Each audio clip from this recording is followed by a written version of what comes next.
Okay, we're back in Ephesians chapter 6 this morning, and we're going to pick up with verses 5 through 9.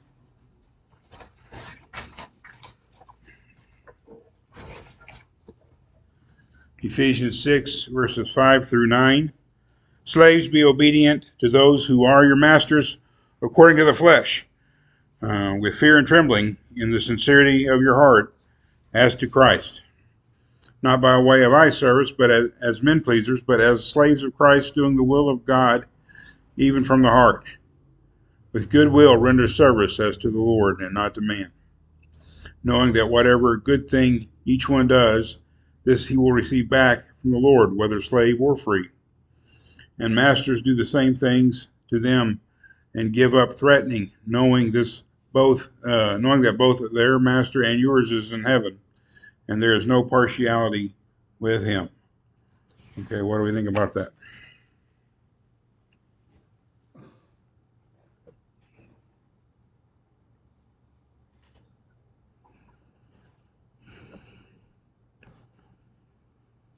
Integrity, acting how you would with your boss watching, and acting the same when the boss isn't watching.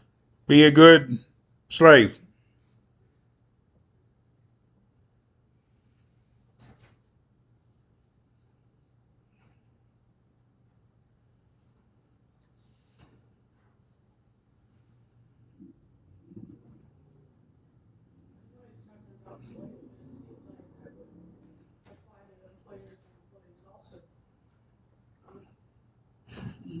Different context, perhaps. It's one of those things we talked a little bit last week about father, honoring your father and mother and obeying your parents. In our context, we normally think of that in the nuclear family, mom and dad and 2.5 kids. Um, in other cultures, family has a broader sense, multiple generations living together. And in the Roman culture, in which Paul lived, and in which Ephesus was a remote kind of outpost for Rome, you had the paterfamilias, the father of the family. He was simply the oldest male in the household, and he could be your grandpa, he could be your great grandpa. He might never have gotten married or had kids. He might just be an uncle. But if he's the oldest male in the household, he's the father of the family. And it wasn't just kind of a custom or a title that you gave some kind of honor to. He had legal status as the paterfamilias, and he could legally bind the family one way or another. So it's in both of these cases we take the statements and understand them, and this is understandable that we would try to put them into our context. But if we leave them in the original context for a little bit, they take on a different form, and I think make them even more challenging. I mean, it's one thing to say to an employee, be a good employee, do a good job, don't steal, whatever, be a good employee. But an employee, if they find a better job, they can quit their current job and go to the other job, can't they? Be a good employee. If you don't like your boss, still be a good employee and wait until you can find a better boss or a better job or whatever. But when you tell a slave to be good to a master that's serving under, as Paul mentions towards the end of this writing, under the threat of physical punishment, give up threatening. That means they were threatening. And it may well mean that the Christian masters were threatening their slaves with physical harm. That's a little different deal, isn't it?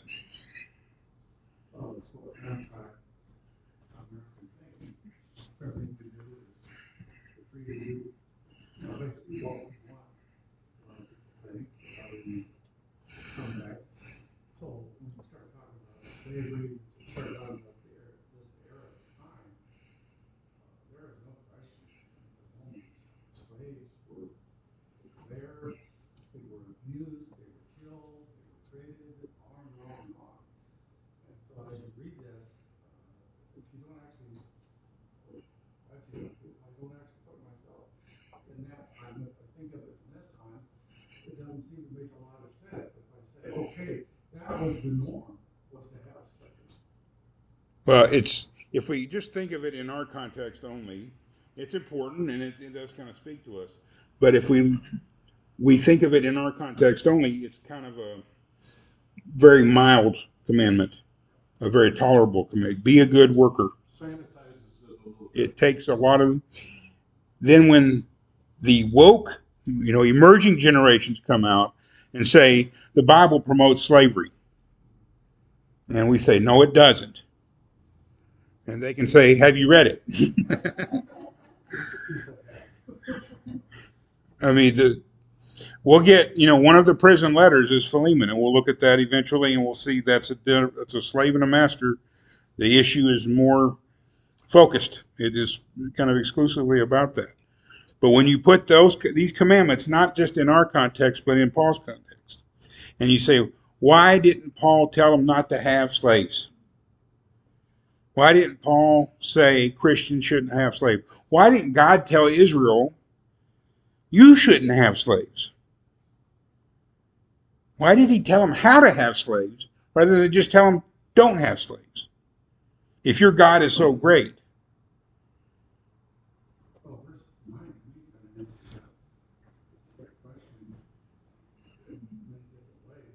If you want to go that far ahead. Go right ahead. Master, do the same to them and stop your threat, one that he who is both their master and yours is in heaven, and there is no partiality with him. Showing what the condition on earth and how that is different from what God. Well, there is no partiality. There's no respecter of persons in heaven. I mean, you will be judged as a human being rather than as a slave or a master. But as you acted towards others, we also talk about this. We say, well, when we go to heaven, God's not going to, your sins and iniquities he'll remember no more. Everyone will be judged according to their deeds. It says that too, doesn't it? So you have a difficult issue. So I think with Paul's context, I'm not trying to give him credit or anything like that. I think it's just the truth. And you talked about that era having slavery. Almost all human eras have had slavery. There is slavery in the world today. And it's shocking and abysmal, and it's something we hate, and it's wrong. And we have a hard time acknowledging that sometimes. Is slavery wrong? And it is. It's just wrong. But it was, and in some ways, in some places continues to be, just so common. It's just everywhere you look, there's masters and slaves. And it's the world that, in the way Christ works and the way Christianity works, is not so much we get political power and change the world. The church is only a couple of 100 years away from gaining political power in a sense. I mean, when Constantine becomes Christian, the Roman Empire is a Christian empire, theoretically.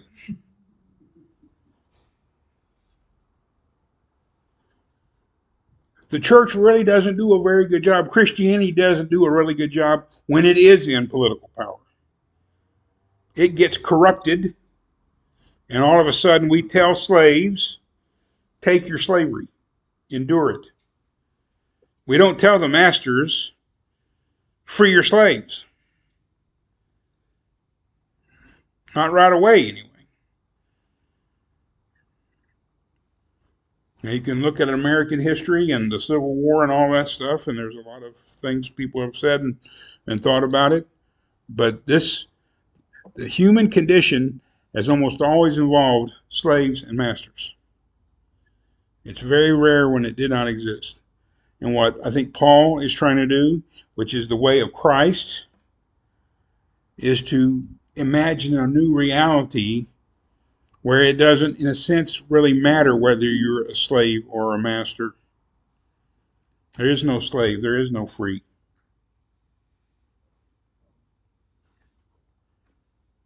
I mean, how can you really be the slave of your brother? If your master is your brother in Christ, and how can he really consider you a slave?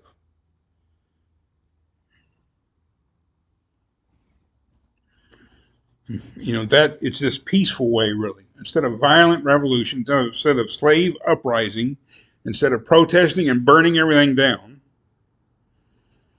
it's about living a new way, living into a new reality where the old things pass away, new things have come. And the prescription for that is for Christians to begin living in that reality, to live like that reality, to live like he's not really your master. Jesus is your master, and he's asking you to do this. And to live like he's not really your slave, he's just your brother in Christ, and you're all servants of Jesus Christ. It's a much more theoretical problem than do I steal ink pens from work, or something. Now, I'm not telling you to steal your ink pens from work, but that being a good employee is important. But work and support others, be a blessing to others, not just buy your own pens, but be a blessing to others. The bank will. Oh, those free pens come with hefty charges usually. So it's again, it seems simple. It starts out simple. Children, obey your parents. And then you plug that simple rule into human reality. Slaves, obey your masters. That even doesn't really sound simple. That's tough from the beginning.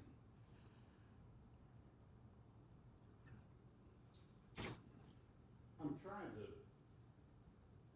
formulate the thought, articulate what I'm thinking.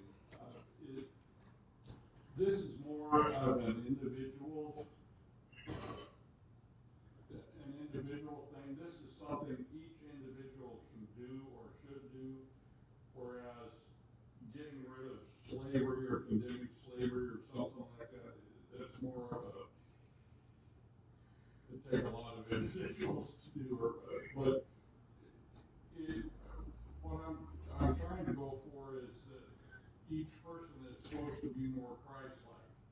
And if the slave is more Christ-like, he's going to be a better slave. If the master is more Christ-like, he's going to be a better master. Whether he should be a master or not, but each position in life, each person in life needs to be a better Christian and thus be better in whatever slot that they are in. Well, that's, I think, bringing out of Paul maybe the teaching that Jesus put into him one way or another of turning the other cheek, changing the dynamic, the human dynamic, the normal relationship, the way masters normally treat their slaves and the way slaves normally treat their masters, doing only what they have to do under strict compulsion, and masters only, fully exploiting them in every way. And that happened, I promise you it happened in American slavery, where the slaves were fully exploited by their masters.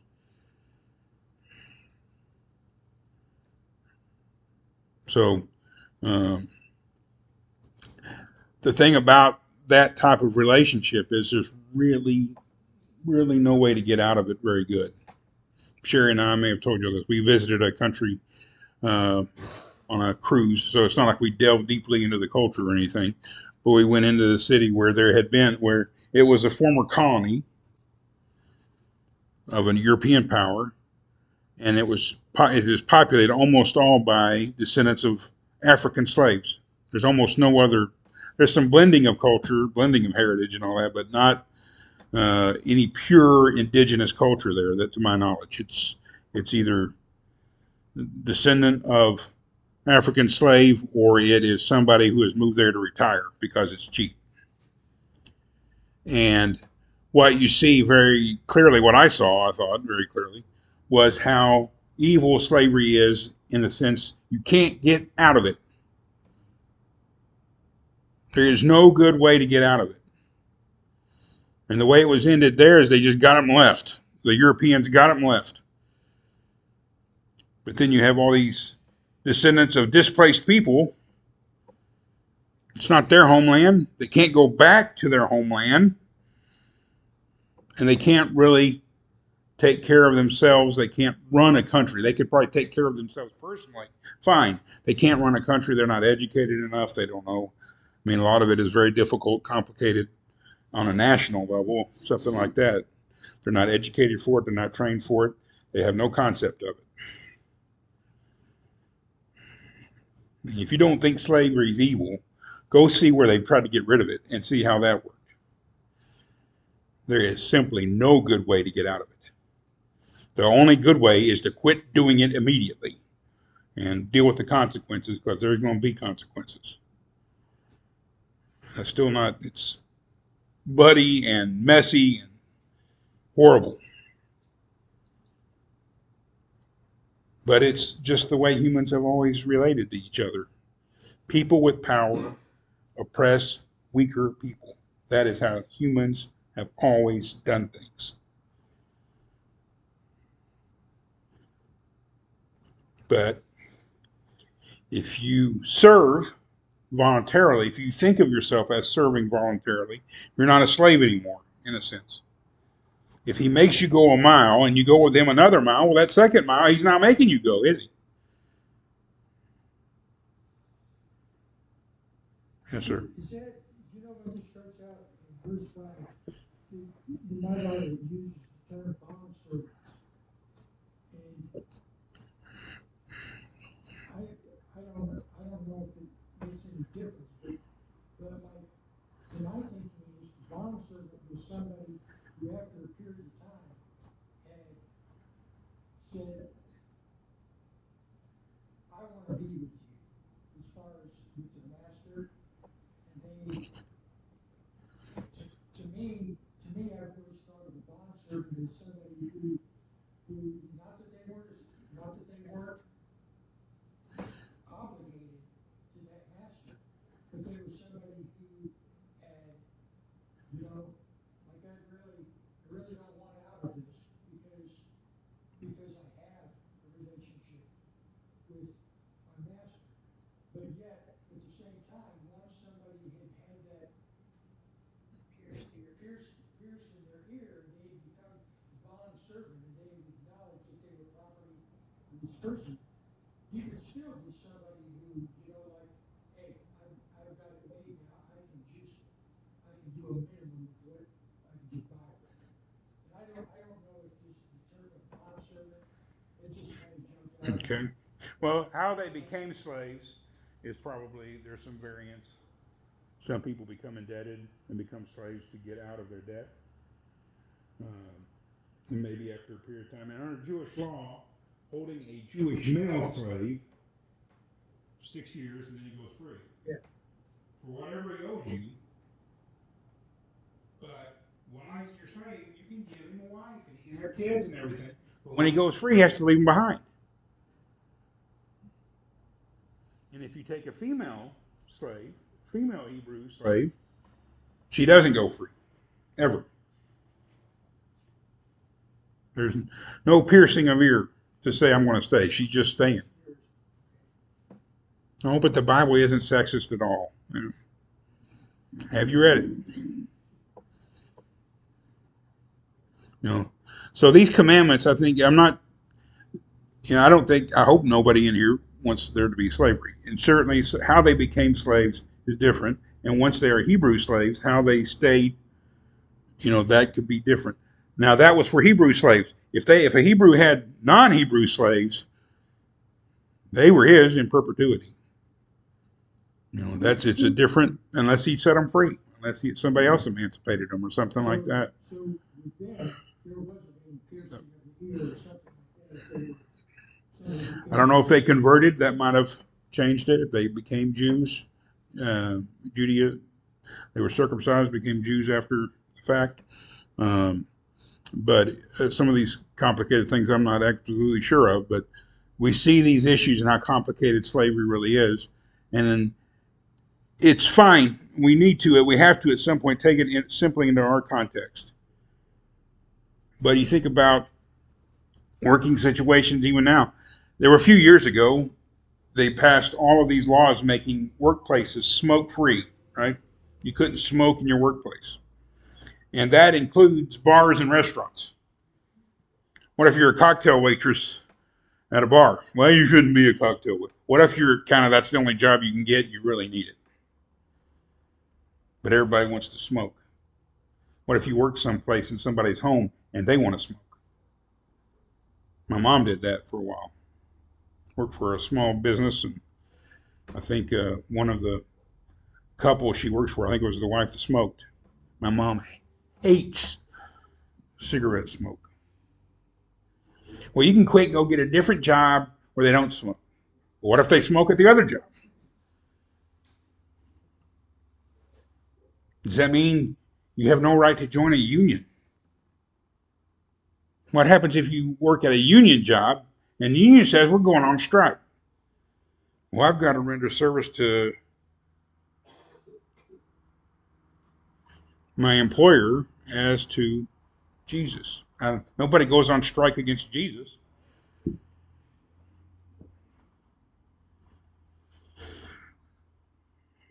And we look at these, I think ultimately it is similar to the parent-child thing.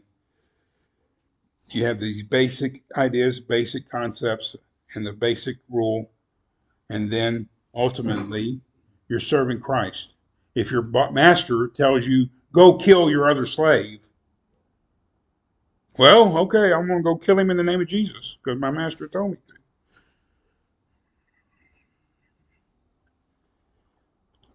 Living authentic Christ-like lives in your context, but understand that these commandments were made to people outside of your context. And all of a sudden, I think we can come to understand it, how good we have it, how blessed we are. How blessed we are if we have a parent who's maybe a little nitpicky, a little overly demanding, a little too strict or too authoritarian, but basically loves us and overall is a good parent, versus having some ancestor living in your house who doesn't really know you, doesn't really care about you, binds the household to enormous debt because he wants the money right now or whatever, does whatever he wants to do, and you are just stuck with it. That's the real challenge. And it is kind of, in a sense, I think should be conditioned, understood with Christ-like behavior on both sides, but at the other time, the real time it's a test, the real time you're obeying is when they are being unreasonable, when they are being unchristlike. It is easy to honor your parents when they behave honorably. It is easy to obey your parents when what they're asking you to do is not exasperating. What happens when they exasperate you? What happens when they behave dishonorably?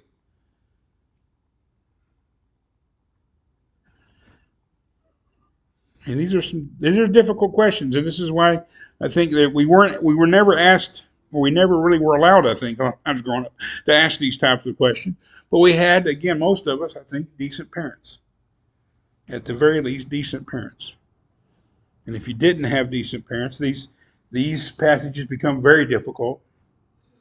But I think you can know that Paul gave it to people for whom it was also very difficult at the time.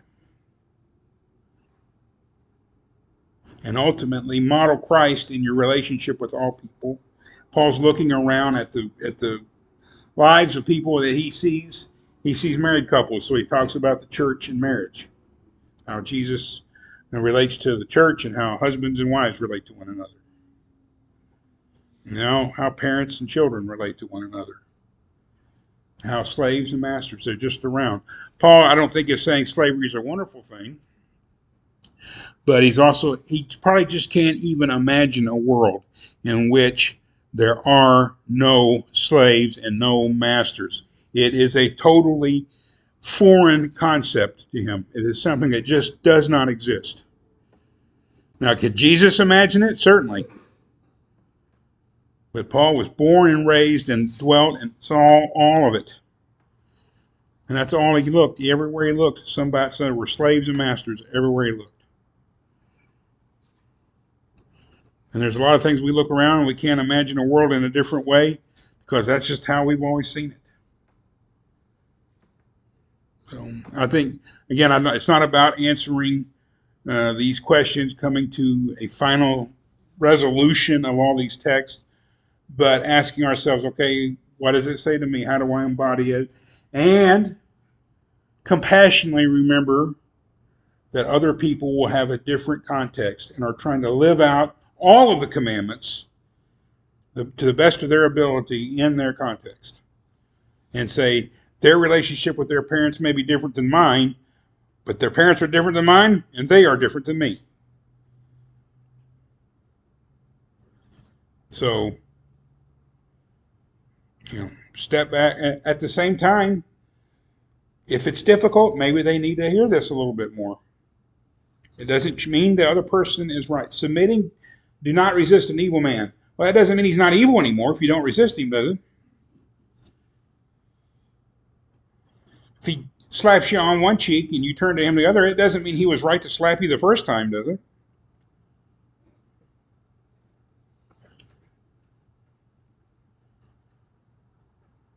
Don't let the world tell you how to live. Let God tell you how to live. Before him, there are no respecter of persons. And if the master gets up there after having fully exploited you your whole life and says, well, I was the master, I get to do that, God will say, I'm the master. No, you don't.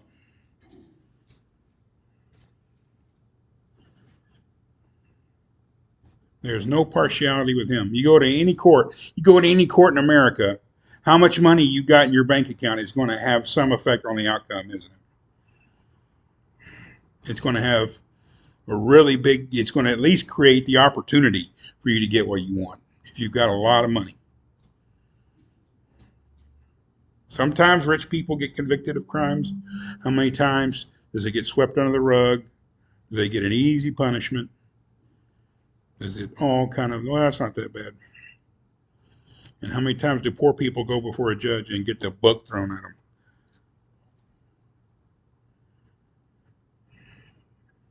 It's not with God.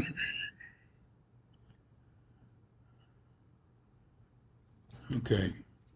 Any other comments on that? We'll move on to the brief. We'll read it and talk about it a little bit in the next section otherwise. Like I said, I don't think there's all these answers. I don't think you can come back and say, this means you should have slavery. This means you should never have slavery. I think it means in your context and the reality you find it model Christ-like behavior in it. And it challenges it. One of the things I think that the Bible really challenges is our whole nation, how it came to be. And we think about our founding fathers being good Christians who wanted to practice their faith without anybody telling them how to do it. There was some of that. There's a lot of it. They didn't like England anymore. They didn't like sending their tax money to England and not having any vote on it. They didn't like having to pay for the Church of England. So we're going to dump that tea in the harbor. And we're going to come across the river at midnight on Christmas night and kill them all in the morning. It's pretty cool, really, but they shouldn't have. It's difficult to reconcile all of these things with the teachings of Christ. Okay. We'll let Mark sort that out while let's read verses 10 through 17, kind of get into it a little bit. Finally, be strong in the Lord and in the strength of his might. Put on the full armor of God so that you will be able to stand firm against the schemes of the devil. For our struggle is not against flesh and blood, but against the rulers, against the powers, against the world forces of this darkness, against the spiritual forces of wickedness in the heavenly places. Therefore, take out the full armor of God so that you will be able to resist in the evil day, having done everything to stand firm. Stand firm, therefore, having girded your loins with the truth, and having put on the breastplate of righteousness, having shod your feet with the preparation of the gospel of peace. In addition to all, taking up the shield of faith with which you will be able to extinguish the flaming arrows of the evil one, and take the helmet of salvation and the sword of the Spirit, which is the word of God. Okay, what do you think about that?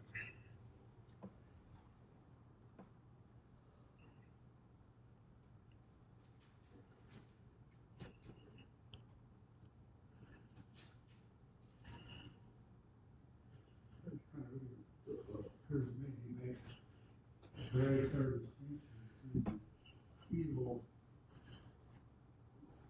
just put it on the way it was at that time, the evil of the Roman Empire versus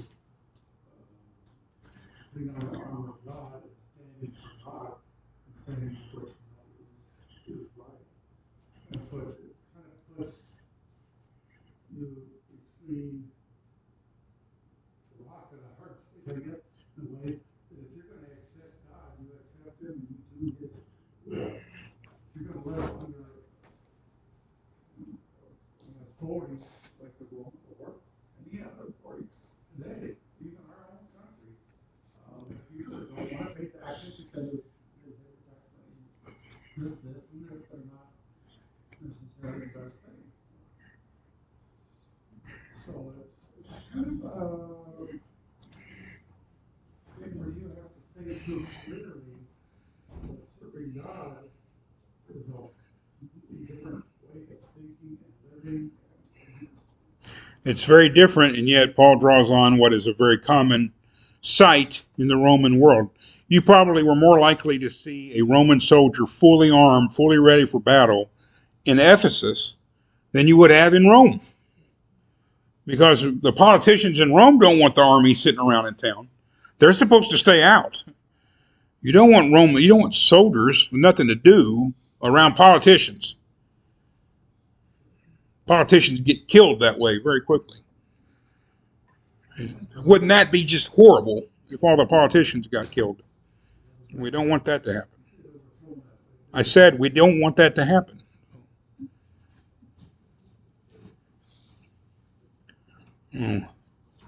So, yeah, I'm on record. So you see, but when Paul was in Ephesus, he's writing this from Rome in prison, under house prison, we think. But and he might have had a detachment around him to make sure he didn't leave. But you go into Ephesus, you go into Jerusalem, you go into these frontier parts of the empire. They're going to have a military presence there. How are they supposed to collect taxes from Judea if they don't have the army there to enforce their tax laws? So they saw these all the time. And a lot of people, I think, well-intentioned and devout people, think being a Christian means you have to be a pacifist. You don't fight. You turn the other cheek. You endure the harm rather than inflict harm. And then here comes Paul talking about being a soldier.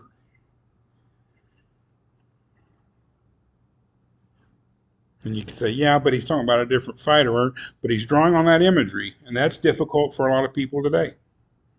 To even just draw on imagery that harkens back to a dark and dangerous time. Paul is clearly saying we're at war, isn't he? I think the worst thing you can do is pretend there is no evil. And the next worst thing you can do is say it's not very strong. Evil is very much alive, and it is very powerful. It wrecks lives all the time. It wrecks marriages. It wrecks families. We have a lion running around trying to destroy us. In verse 12, it talks about the spiritual hosts of wickedness in the heavenly places. Are those evil angels? I think, I don't know if we can put a complete label on them, but I do think our idea that really evil is just within our hearts is a different mindset than the original Christians had, the early Christians had, which was there are God is real and working in the world, and he is fighting his enemy in the world. That there's a real enemy out there, dark forces. And yes, Satan is maybe running everything, but he's got his henchmen, he's got his assistants. So there is real negative power. And I think if you want to look at it, if you have eyes to see it, you can see it at work in the world today. You can see good being done, and you can see evil being done to make more evil even possible. And this is, again, kind of the difficult part. We are not fighting against flesh and blood, but we are fighting. You may not want to fight, but the fight came to you. Yes. Fighting against temptation. Things that, Our own personal failings, yes. you know, our own things, our own, just the way we may be tempted to think about something. And when we put on the full armor of God, we know that's not a way to think.